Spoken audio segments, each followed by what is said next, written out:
Hey guys, Chef Jason, your Ace Hardware Grilling Expert. In today's video, we're gonna show you how to put out the charcoal on your charcoal grill. And they say the only way to do it is to get to it, so let's get to it.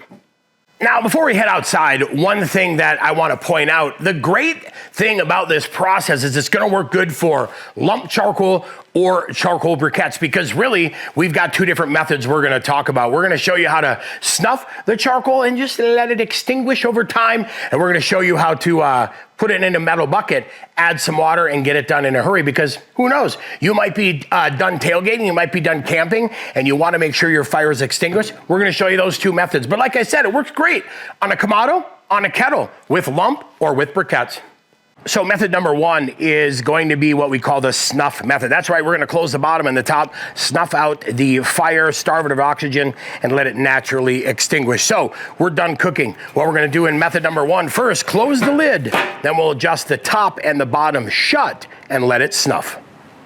Now, we let this sit overnight after we close the top, the bottom, starved of oxygen, and it has snuffed out. And as you can see, fire is extinguished. Like I said, we let it sit overnight just to make sure it was 100% extinguished. Now, we're ready to throw that away or dispose of it properly, and then clean our kettle out, get back to cooking. That is method number one. We went ahead and took the grill grate off for method number two, because method number two is we are going to scoop that charcoal out, get it into a bowl, get it into a bucket, and add some water. So first step is, carefully, I've got my Weber heat-proof gloves on. We're gonna get that charcoal scooped out of here into a bowl and start getting it into our metal bucket. So we'll take a couple minutes, we'll get that done.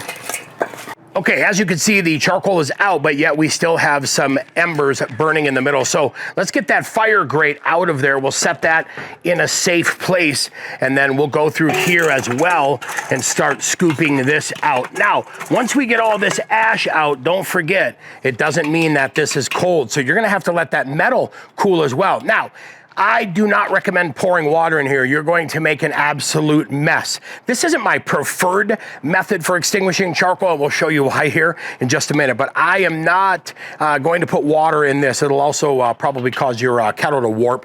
Definitely not in a Kamado, because you'll crack it. We have got our Ace bucket full of water. I'm going to carefully stand back, add my water to this. Now, yeah, you're gonna see why this isn't my favorite.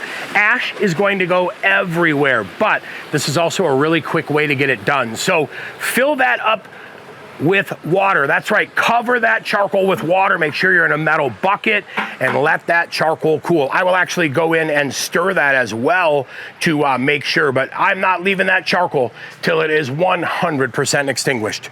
Here's your chef's tip to figure out if that water is cool without having to stick your hand in it. Now, I've given it about 3 hours to cool off with that water.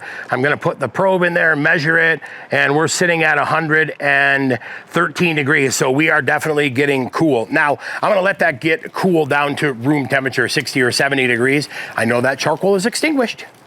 Now, before I get ready to cover this with a grill cover or transport it, I went through and gave it a quick clean, made sure everything was 100% cooled down. Now I'm ready to put the cover on, put a grill cover on it, or get ready to transport this. So anytime you extinguish charcoal, make sure you are 100% cooled, for it's time to take it on the road. Well, we showed you how to extinguish the charcoal to get you ready for your next cook. And speaking of next cook, stay tuned, because coming up, I'm going to show you how to use the Weber charcoal heat controller. That video coming up next.